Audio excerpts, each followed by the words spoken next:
Alegrei-me sobremaneira no Senhor, porque agora, uma vez mais, renovastes a meu favor o vosso cuidado, a qual também já tinhais antes, mas vos faltava a oportunidade.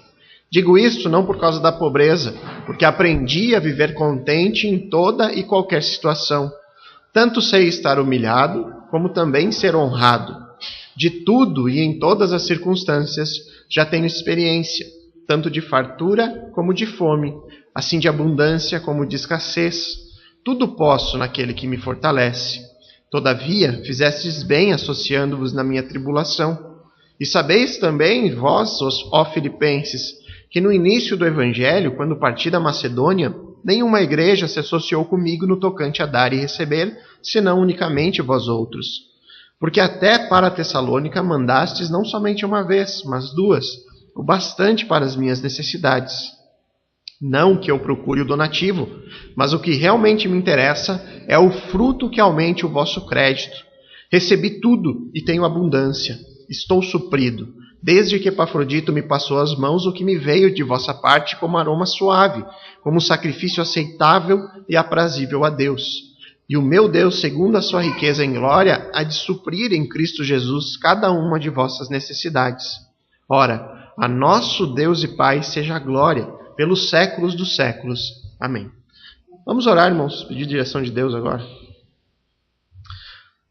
Bondoso Pai, nós te agradecemos por esse texto bíblico, Senhor, de Filipenses, capítulo 4, de 10 a 20, e a gente pede, Senhor, que o Senhor nos guie e nos oriente aqui durante essa exposição, possamos extrair desse texto a tua verdade, os teus ensinamentos para nós, que possamos, com a graça de Deus, aplicar as nossas vidas aqui e também, Senhor, por meio do teu Espírito, aplicar cada uma dessas verdades na nossa vida, Pai. Nós oramos e confiamos apenas no nome soberano do Senhor Jesus Cristo. Amém. Irmãos, então essa é a segunda parte, a segunda pregação em cima desse texto, que propus a fazer 2 pregações em cima dele. É um texto onde Paulo está agradecendo a igreja dos Filipenses pelas ofertas que ele recebeu deles. E a minha proposta e objetivo é analisá-lo em 2 perspectivas diferentes. A primeira perspectiva, uma perspectiva da igreja como aquela que está ofertando na vida do apóstolo. E a segunda perspectiva, na visão de Paulo, como aquele que recebe as ofertas da igreja. Então, na semana passada, nós vimos o texto na perspectiva da igreja. Nós vimos, por meio da atitude dos filipenses, alguns princípios que devem nos guiar quando nós ofertamos na igreja local, quando nós ofertamos no sustento de um missionário, ou qualquer outra pessoa que tenha aberto mão da sua vida para propagar o evangelho de Cristo nesse mundo. Nós vimos o cuidado da igreja dos filipenses com Paulo, um cuidado que nasce de um sentimento de gratidão pelas inúmeras bênçãos espirituais que eles haviam recebido do apóstolo. E além de nós aprendermos também um modelo de generosidade bíblica, com essa igreja dos filipenses. Já hoje, através agora do exemplo de Paulo, alguém que escreveu para essa igreja preso, numa prisão, ele estava em sofrimento, mas que mesmo assim ele ensinou essa igreja, exortou ela a buscar a alegria que vem do Senhor, onde ele mesmo é o grande exemplo e o grande modelo de alguém que encontrou essa alegria, porque ele fala e expressa pelas suas palavras a sua gratidão e a sua alegria que ele havia encontrado em Cristo Jesus. E por meio desse agradecimento pelas ofertas recebidas, nós vamos poder observar e aprender 3 atitudes de alguém que encontrou a verdadeira alegria, ou seja, a alegria no Senhor. E a primeira atitude de alguém que encontrou a alegria no Senhor, conforme o texto vai nos mostrar, é o contentamento. Nos versos 11 e 12, Paulo diz assim: eu digo isto não por causa da pobreza, porque aprendi a viver contente em toda e qualquer situação. Tanto sei estar humilhado, como também ser honrado. De tudo e em todas as circunstâncias já tenho experiência, tanto de fartura como de fome, assim de abundância como de escassez.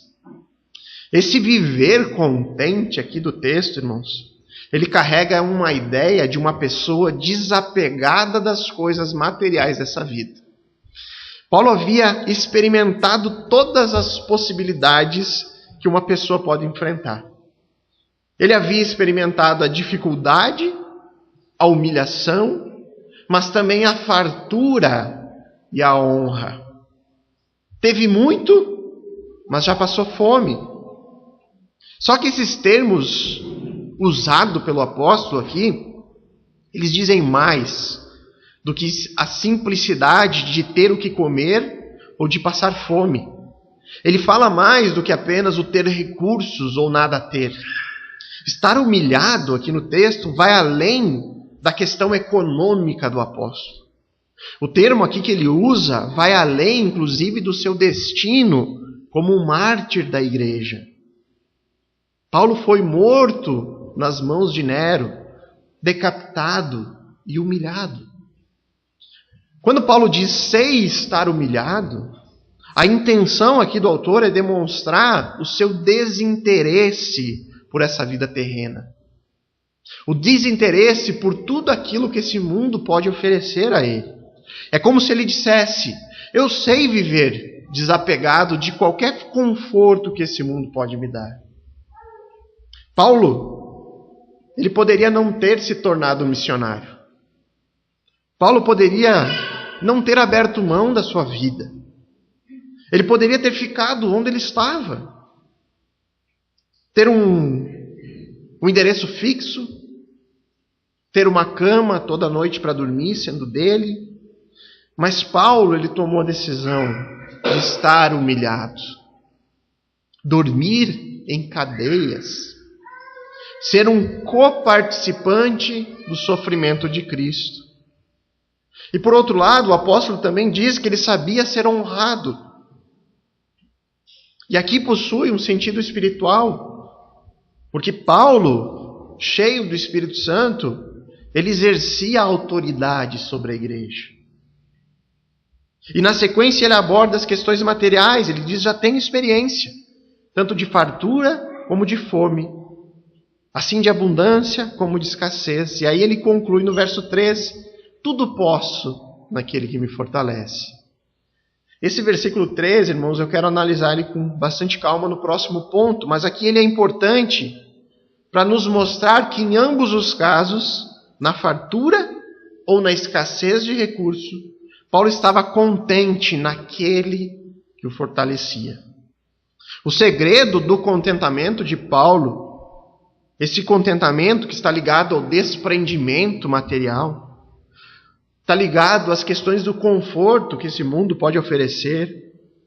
Ele possui o centro vital lá no capítulo 1, no verso 21 aqui dessa epístola. Se você quiser voltar, capítulo 1, verso 21, onde Paulo diz o motivo da vida dele, por que ele vivia. E ele fala, portanto, para mim, o viver é Cristo e o morrer é lucro. O sentido para a vida, Paulo encontrou naquela estrada no caminho para Damasco. O sentido para a vida de Paulo é Cristo. O segredo para o contentamento, segundo esse modelo que Paulo nos diz, está numa vida completamente unida a Cristo. Portanto, irmãos, se eu quero ter esse contentamento, esse desprendimento das coisas do mundo, de poder dizer, eu posso viver tanto na escassez quanto na fartura. Eu me contento com qualquer uma das coisas que Deus me dá. O segredo para isso é estar unido a Cristo.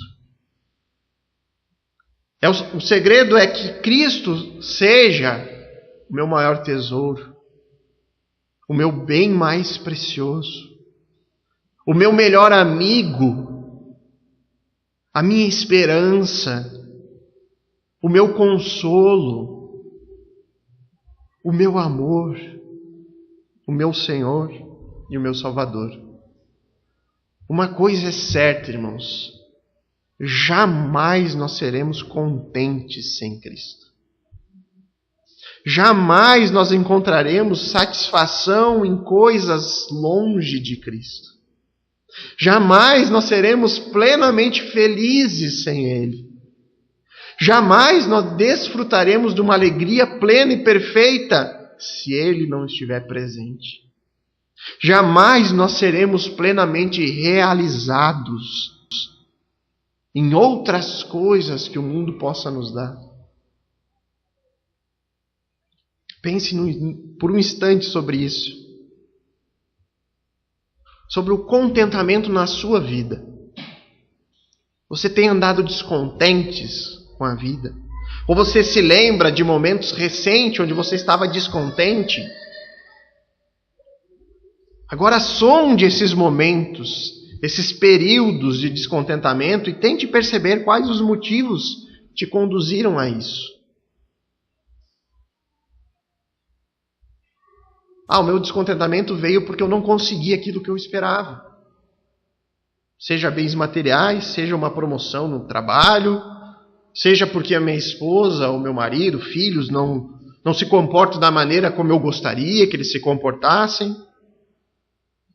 Esse descontentamento veio porque a crise está grande, eu não tenho conseguido pagar minhas contas em dias, porque eu não fiz a viagem que eu tanto esperava fazer. Às vezes o descontentamento é tão banal ao ponto de, meu time não ganhou, não foi campeão, e fica descontente por isso. São tantos motivos que nos levam ao descontentamento que daria para passar a noite citando motivos. Mas você pode ter certeza que cada um dos casos, o motivo do nosso descontentamento está ligado em algo que o mundo poderia ter nos dado, mas que nós não tivemos. Algo que Paulo demonstra estar totalmente desprendido. Porque para ele, independente da circunstância, independente de ter aquilo que o mundo podia dar a ele, para ele o viver era Cristo. Eu fico descontente porque eu gostaria de comprar a minha própria casa e eu pago aluguel há tanto tempo. Mas não importa. Não importa, porque eu tenho a Cristo. E em Cristo eu sei que a minha pátria, o meu lar verdadeiro não é aqui. Não é neste mundo. O trabalho está difícil, eu não recebo aquilo que eu acho que eu mereço. As pessoas lá me perseguem. Meu chefe é um tirano. Mas eu tenho Cristo. Eu tenho Cristo. Cristo é o meu Senhor. Eu trabalho para Ele. Os meus colegas na faculdade, na aula, pegam no meu pé por causa da minha fé. Mas Cristo está comigo. E Ele vai me sustentar o tempo todo, em qualquer circunstância. Mas alguém pode dizer, não, mas eu sou contente, eu tenho tudo que eu preciso. Eu não preciso de mais nada. E para essas pessoas que se acham contentes com as coisas desse mundo, espere chegar aos últimos dias da sua vida. Espere chegar ao momento próximo da sua morte, você vai descobrir que nada do que você tem vai te dar tranquilidade para enfrentar esse momento. Uma prova de que as coisas do mundo não são capazes de nos trazer um verdadeiro contentamento está em Eclesiastes capítulo 1. Eu vou ler aqui. Onde Salomão escreve: estas são as palavras do mestre, filho de Davi, que reinou em Jerusalém. Nada faz sentido, diz o mestre, nada faz o menor sentido. O que as pessoas ganham com todo o seu árduo trabalho debaixo do sol? Gerações vêm e gerações vão, mas a terra permanece a mesma. O sol nasce, o sol se põe e logo retorna ao seu lugar para nascer outra vez. O vento sopra para o sul, depois para o norte, dá voltas e mais voltas soprando em círculos. Os rios correm para o mar, mas ele nunca se enche. A água retorna aos rios e corre novamente para o mar. Tudo é tão cansativo que não há como descrever. Não importa quanto vemos, nunca ficamos satisfeitos. Não importa quanto ouvimos, nunca nos contentamos. A história simplesmente se repete. O que foi feito antes será feito outra vez. Nada debaixo do sol é realmente novo. De vez em quando alguém diz, isso é novidade. O fato, porém, é que nada é realmente novo. Não nos lembramos do que aconteceu no passado, e as gerações futuras tampouco se lembrarão do que fazemos hoje. Eu, o mestre, fui rei de Israel e vivi em Jerusalém. Dediquei-me a buscar o entendimento e a usar da sabedoria para examinar tudo o que se faz debaixo do céu. Descobri que Deus deu uma existência trágica à humanidade. Observei tudo o que acontece debaixo do sol, e de fato nada faz sentido. É como correr atrás do vento. O que está errado não pode ser corrigido. O que ainda falta não pode ser recuperado. Disse a mim mesmo, sou mais sábio que todos os reis que governaram em Jerusalém antes de mim. Tenho mais sabedoria e conhecimento que eles. Então me dediquei a aprender de tudo, desde a sabedoria até a loucura e a insensatez. Descobri por experiência que procurar essas coisas também é como correr atrás do vento. Quanto maior a sabedoria, maior a aflição. Quanto maior o conhecimento, maior a tristeza. Esse é um relato de um rei. O rei mais sábio que já existiu. Alguém que teve tudo nessa vida. Tudo que alguém pode imaginar para ter o seu contentamento. Tudo aquilo que a gente poderia vislumbrar. Se eu tivesse tal coisa, eu seria contente. Esse rei tinha todas essas coisas. E ele afirma, nada faz sentido. E ele fala isso porque apenas Cristo dá sentido a tudo. Só Cristo dá sentido à existência. Só Cristo dá sentido à criação. Todo sentido vem de Cristo. Então, estar contente, irmãos, é estar unido a Cristo. E se você é daqueles que estão sempre descontentes, que sempre reclamam de alguma coisa ou de alguém, aqui está o fim disso. Se una a Cristo de uma maneira que até hoje não aconteceu. Deposite a sua confiança, a sua fé, a sua esperança nele e gaste tempo com ele. Estar unido a Cristo implica em gastar tempo conhecendo sobre ele, por meio da sua palavra. Você precisa se envolver, ter um relacionamento verdadeiro com esse Jesus Cristo que dá sentido a tudo. Agora, fazendo uma aplicação com o sentido imediato aqui do texto sobre o contentamento de Paulo como um ministro do Evangelho, alguém que recebeu essas ofertas da igreja, nós podemos dizer que um pastor ou um missionário, eles devem ser contentes com aquilo que Deus tem lhe proporcionado no momento.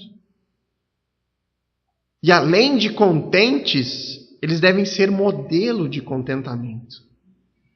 Assim como Paulo é modelo daquele que encontrou a alegria no Senhor. Então, da mesma forma que a igreja deve entender o seu chamado sacrificial no sustento desses homens, esses homens devem reconhecer a graça de Deus no seu sustento recebido, independente se esse sustento é farto ou escasso. Pastor não deve brigar por aumento de salário. Quase ia pedir para os irmãos tocar aquela musiquinha, o pastor à moda antiga. Já escutaram? Greconato cantando, o pastor Batista à moda antiga. Ele diz que o pastor da moda antiga não briga por aumento de salário, tem na música o refrão. Pastor não deve brigar por aumento de salário. Pastor, ele deve orar. Ele deve ensinar a palavra de Deus de maneira correta. Ensinar de maneira saudável as Escrituras.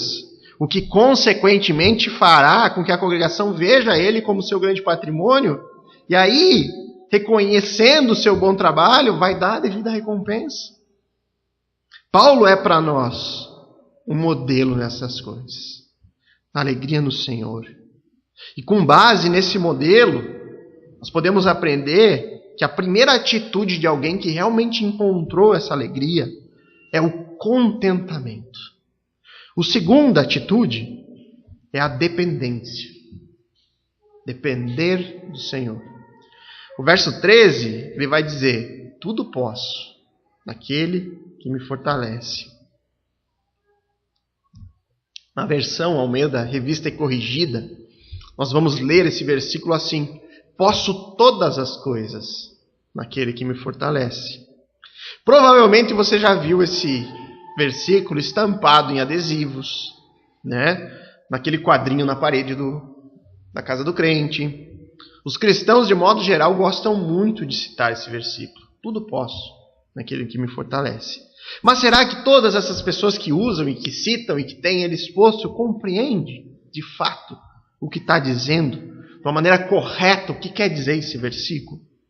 Então, uma regrinha básica de interpretação bíblica é que nós não podemos pegar um versículo e interpretá-lo fora do seu contexto.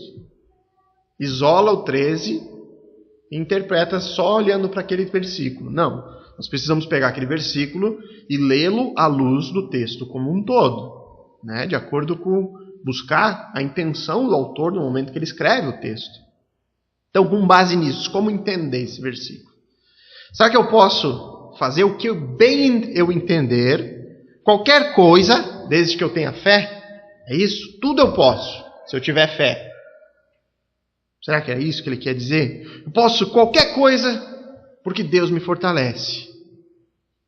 Se eu tiver fé suficiente, eu posso me jogar do 20º andar de um prédio e nada vai me acontecer, porque tudo posso naquele que me fortalece. Seria isso? Quais são todas as coisas que Paulo está dizendo? E o versículo 12 ele já respondeu isso.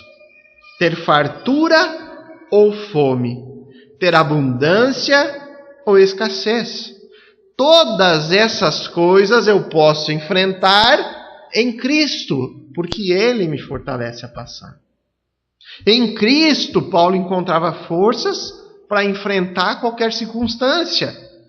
A ideia aqui do texto é que Cristo ele coloca da sua própria força em Paulo para sustentá-lo em todo tipo de situação.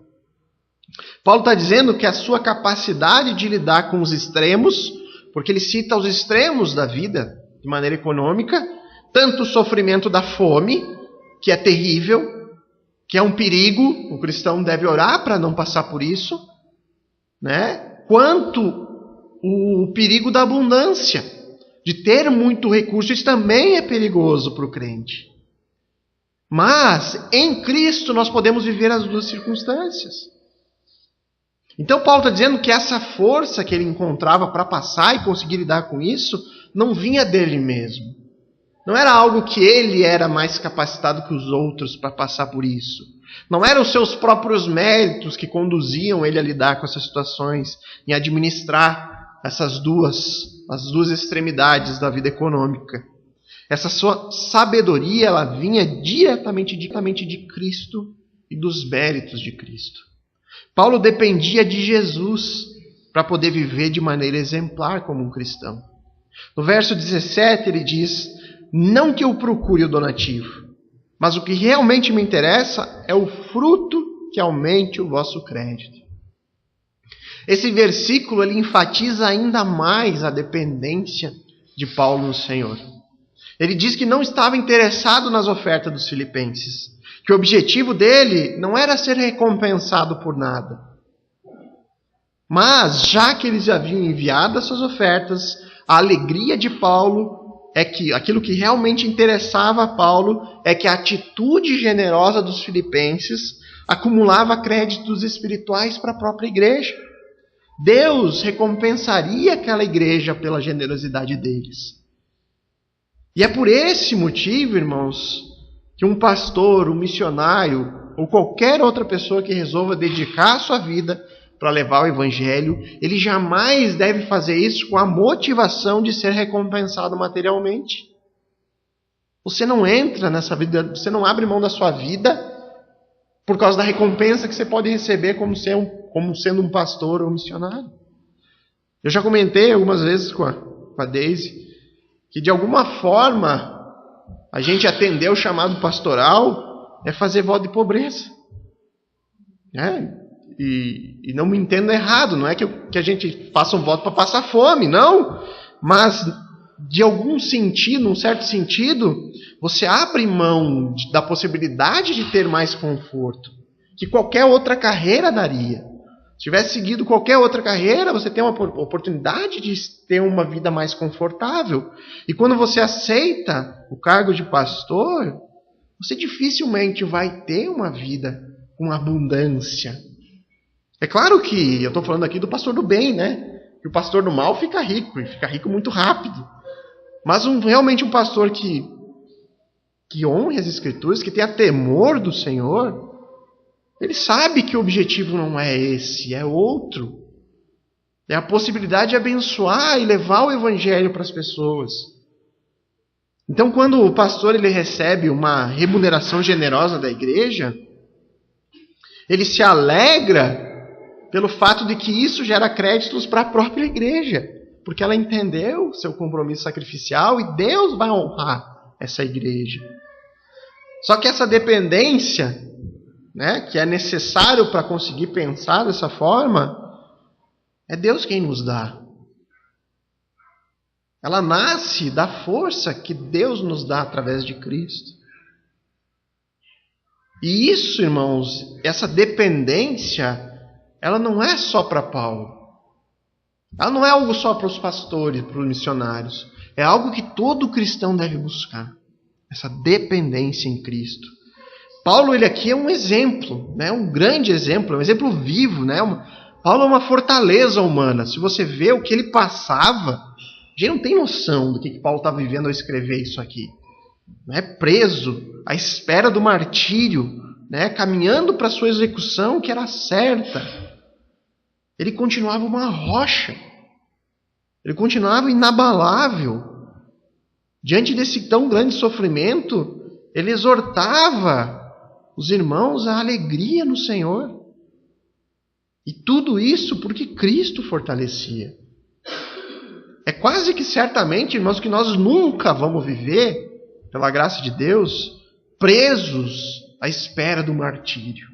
É uma situação que nós dificilmente vamos passar a nossa vida. Mas também, irmãos, por outro lado, é quase certo que todos nós passaremos por momentos de aflição. Momentos de luta, de dificuldade, de descontentamento. Quase certo, irmãos. E aí, irmãos, que a nossa dependência no Senhor é importante. Será que nesses momentos eu terei as mesmas forças de Paulo? Ao dizer, eu consigo passar por isso. Eu estou sofrendo, mas eu posso todas as coisas, porque Cristo me fortalece. Será que eu poderei dizer isso?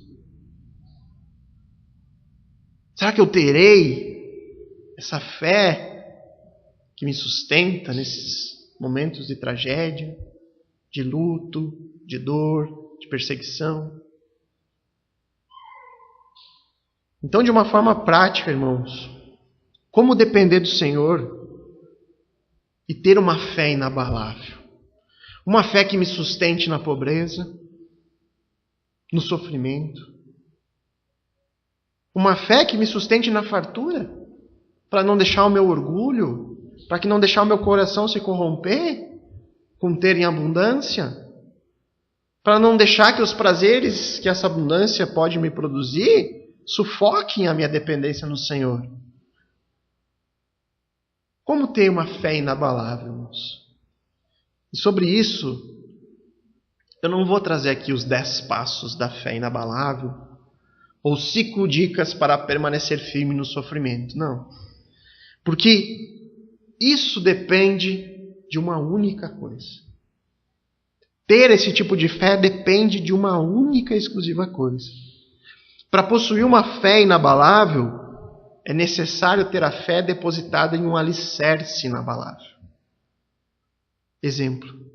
Se eu depositar a minha fé e esperança em alguém, em alguma pessoa, vamos colocar mais especificamente um político, eu esperar que um determinado candidato a presidente vai resolver os problemas do país, vai melhorar as coisas aqui.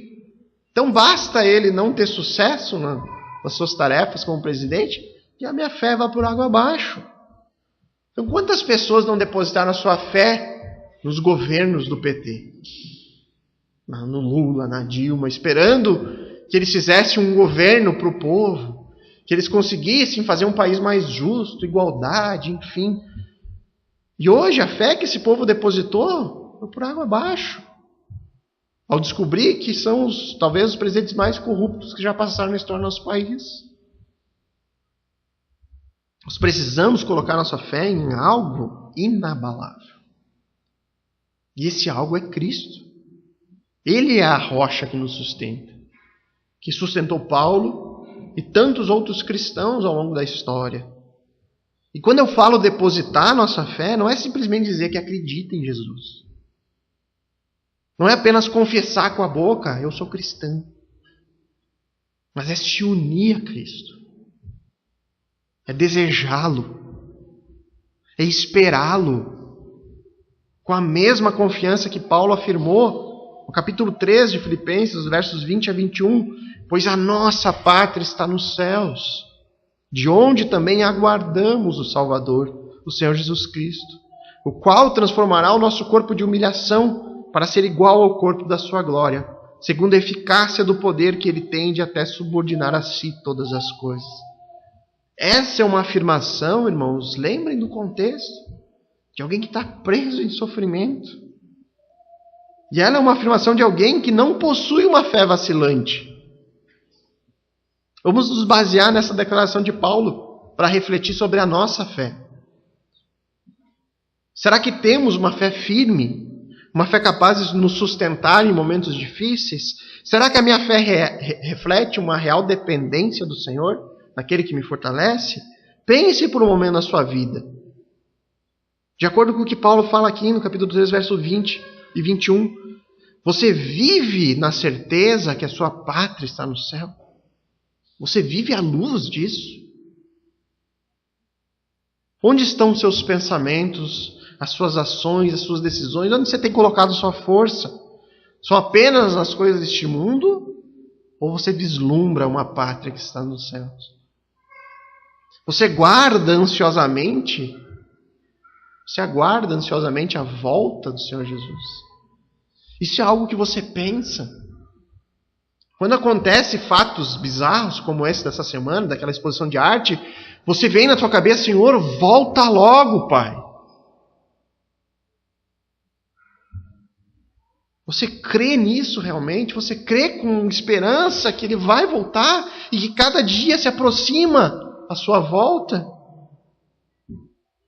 Você deseja o dia onde Ele transformará o seu corpo e te livrará do pecado?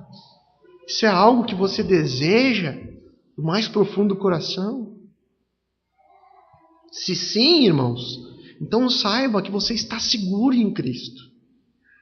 E Ele vai cumprir cada uma das suas palavras e promessas. Agora, se você percebe uma fé vacilante, eu te encorajo a buscar por meio da palavra, fortalecer a sua fé ao ponto de que Cristo se torne esse bem mais precioso.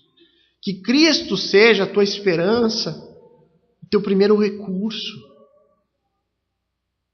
Somente assim, irmãos, com essa união nós vamos poder experimentar essa dependência, semelhante a Paulo.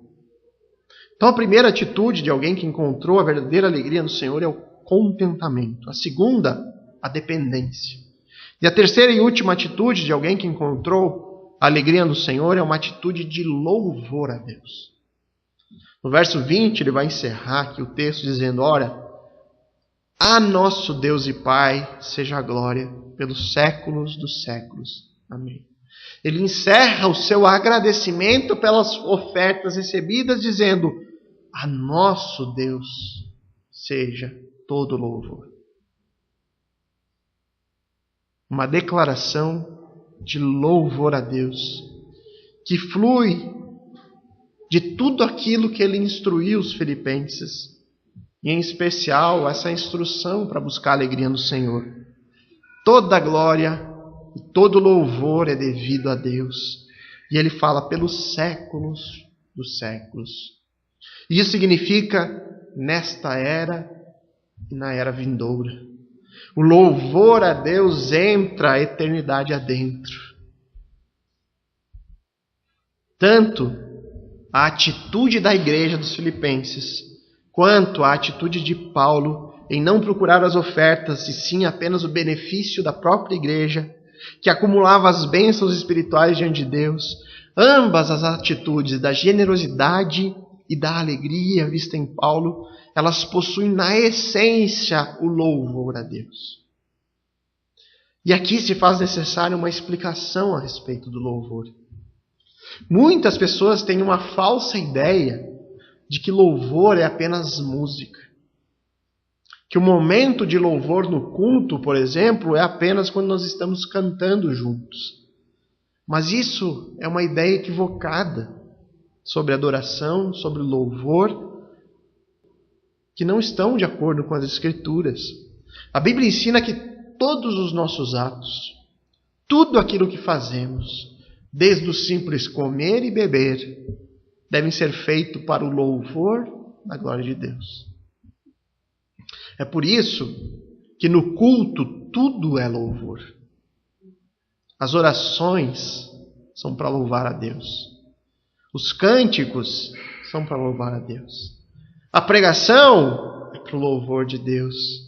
A comunhão entre os irmãos para adorar a Deus. A sua postura ao ouvir a exposição do texto bíblico, tudo o que fazemos pensando em glorificar a Deus. E unicamente a Ele. Você pode até fazer parte de uma igreja que tem essa mentalidade de fazer tudo para o louvor de Deus, mas você pessoalmente pode assumir uma postura que não glorifica a Deus, que não louva ao Senhor. Né? Cantar os cânticos, por exemplo, sem prestar atenção na letra. Né? Ou sem pensar naquele que é exaltado por meio das nossas canções. Ou está presente na pregação, mas está pensando o que eu vou fazer amanhã, minhas tarefas durante a semana, e está longe. Então você pode até sair do culto achando que fez a sua parte com Deus. Não, eu vim no culto, né? tenho vindo toda semana. Mas a sua vinda ao culto não glorificou a Deus. Não trouxe louvor a Deus. E é importante entendermos que a natureza do louvor cristão é de dentro para fora. De dentro para fora. E já que o assunto aqui é ofertas, né, do texto, então mais um exemplo. Uma pessoa pode vir e dar uma grande oferta para a igreja local, ou uma grande oferta para algum missionário, mas a intenção do coração seja de barganhar com Deus, pensando, eu vou dar uma grande oferta porque eu quero que Deus me retribua. Ou para simplesmente dizer com orgulho, tenho ofertado generosamente na minha igreja. Mas como o louvor é uma atitude, uma disposição correta de dentro para fora, esse tipo de postura não louva a Deus. Porque o coração está distante daquilo que Deus espera dos seus filhos. E é por isso, irmãos, que nós procuramos aqui na igreja não ter alguns pequenos rituais comuns em outras igrejas, mas que podem se tornar religiosos, atos religiosos. Por exemplo, ficar em pé durante o louvor, ficar em pé durante a oração, ou ficar em pé quando você vai ler a palavra de Deus. Eu não estou dizendo que isso é errado, que isso não deve ser feito, mas nós não temos esse hábito porque entendemos que essa disposição, porque a ideia é você de pé, em reverência, mostrando uma postura de respeito. Nós entendemos aqui na igreja que essa disposição é aqui. Você pode estar de pé e o seu coração não está. Você pode estar orando de joelho e o seu coração está de pé, orgulhoso diante de Deus.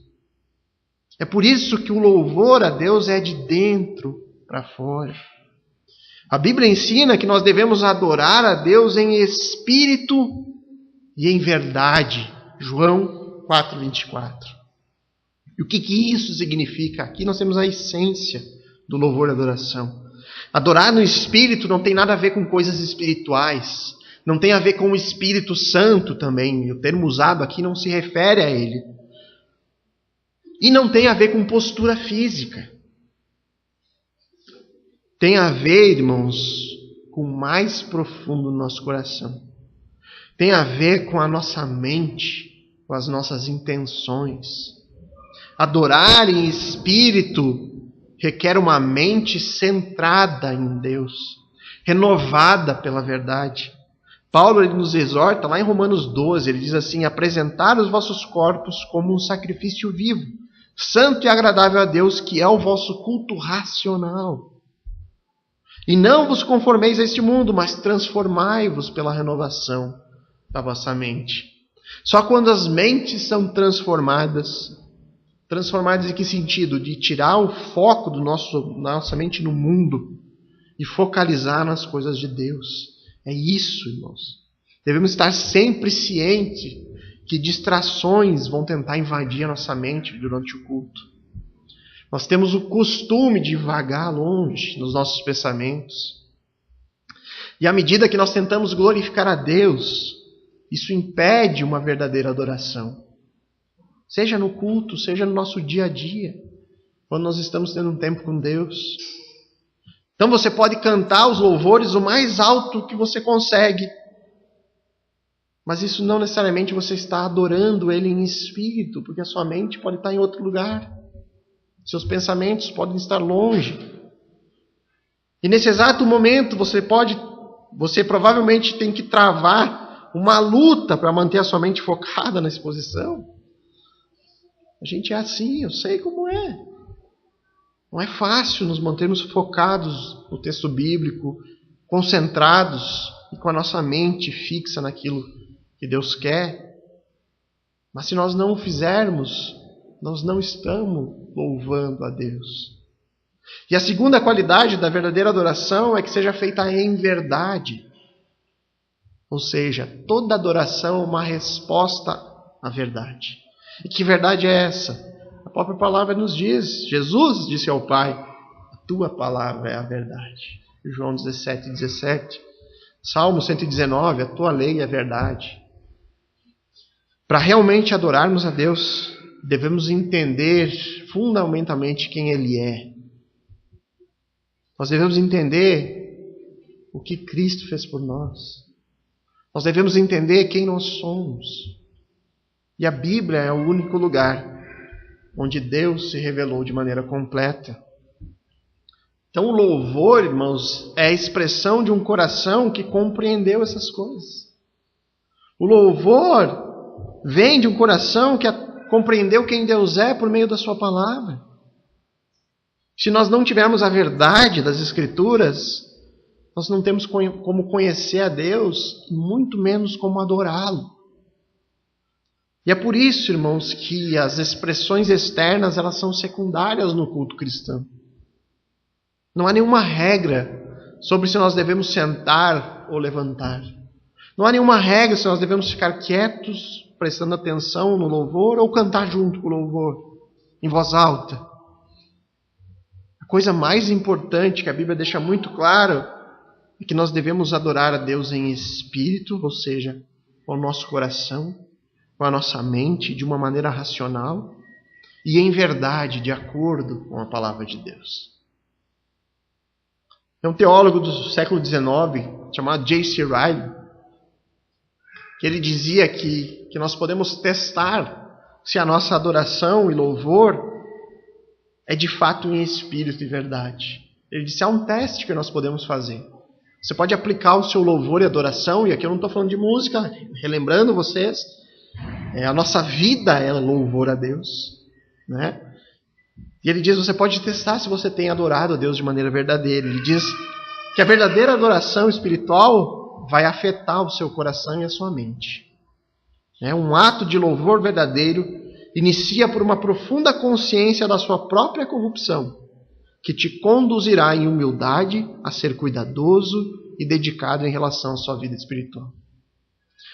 Cantar músicas para Deus publicamente. Você pode até cantar muito alto, erguer suas mãos para o céu, pode dar pulinho. Mas se interiormente não houver uma convicção de quem nós somos e para quem nós estamos cantando, uma compreensão bíblica de quem é Deus e por que nós estamos fazendo isso, então isso não é louvor. Na pregação, você entende, irmãos, que a palavra de Deus é instrução para a sua vida. Você entende que a palavra é alimento, que é ela que pode mudar as circunstâncias, que é na palavra que você aprende mais o Senhor, o seu Salvador, e por isso você deseja escutá-la. É por isso que você vem num domingo chuvoso como esse, para escutar a palavra, porque você entende que você precisa dela na sua vida. E além de escutar, você vai tentar a todo custo praticá-la na sua vida diária. Você sabe que ser apenas um ouvinte e não um praticante, isso é enganar a si mesmo, conforme diz Tiago, capítulo 1. Ele também diz que a verdadeira adoração espiritual atrairá o homem à comunhão mais íntima com o Senhor Jesus Cristo. Ele diz que o verdadeiro louvor te levará acima da igreja, acima de pastores, acima de rituais religiosos. O verdadeiro louvor gera fome por Deus. Quanto mais você ouve sobre Ele, quanto mais você lê, quanto mais você ora, quanto mais você canta, mais você quer conhecer, mais você quer ouvir, mais você quer louvar. Então a verdadeira adoração, segundo ele, ela nos conduz a querer mais daquele que é o pão, a água viva. Os falsos adoradores, eles se cercam de líderes espirituais. Eles se cercam de gurus. Eles se cercam de homens. Eles se cercam de rituais religiosos. Já perceberam isso? Cheio de rituaizinhos, né? Sinal da cruz. Enfim, é tanta coisinha que eles cercam para si. Os sacramentos, né? Mas o verdadeiro adorador, ele se volta pela fé para Cristo, somente Ele. Terceiro teste que ele diz é que a verdadeira adoração espiritual ampliará continuamente o conhecimento espiritual do homem. O verdadeiro adorador, aquele que louva a Deus com a sua vida diária, ele saberá, ano após ano, mais a respeito de Deus, a respeito dos céus, a respeito das obrigações como cristão, saberá mais das doutrinas, da prática e da experiência. O cristianismo do verdadeiro adorador é algo vivo que crescerá continuamente. O falso adorador, ele não consegue sair das suas práticas religiosas. O falso adorador, ele não consegue sair da sua má teologia, dos seus entendimentos distorcidos da palavra de Deus. E quarto e último teste, ele diz que a verdadeira adoração espiritual aumentará continuamente a santidade na vida do homem. O verdadeiro adorador cuida cada vez mais da sua língua. O verdadeiro adorador cuida cada vez mais do seu temperamento. Cuida do uso do seu tempo, do seu comportamento e cuida dos seus relacionamentos pessoais. A mente do verdadeiro adorador se torna cada vez mais sensível à palavra de Deus. Ao contrário do falso adorador, que tem sua mente dia a dia mais cauterizada e mais insensível às verdades da palavra de Deus. Exatamente como diz Mateus 7, capítulo 7, verso 20. Pelos seus frutos os conhecerão. Então, irmãos, esse texto de Filipenses, capítulo 4, verso 20, nos mostra a reação do apóstolo Paulo em relação às ofertas recebidas pela igreja. O que demonstra claramente a atitude de alguém que encontrou a verdadeira alegria e encontrou uma paz que excede todo o entendimento, capaz de sustentá-lo nos extremos do sofrimento ou da abundância. Um exemplo que serve para nós como inspiração. Como cristãos devemos também buscar a alegria no Senhor. E o texto nos mostra 3 atitudes de alguém que já encontrou esse tipo de alegria. A primeira atitude de alguém que encontrou a alegria no Senhor é o contentamento. A segunda atitude é a dependência. E a terceira atitude de alguém que encontrou a alegria no Senhor é uma atitude de louvor a Deus. Irmãos, o meu desejo e oração é que possamos todos nós buscar e encontrar essas atitudes na nossa vida. Na próxima semana nós vamos encerrar a exposição dessa carta de Paulo aos Filipenses, o último texto das saudações finais do apóstolo. Vamos orar.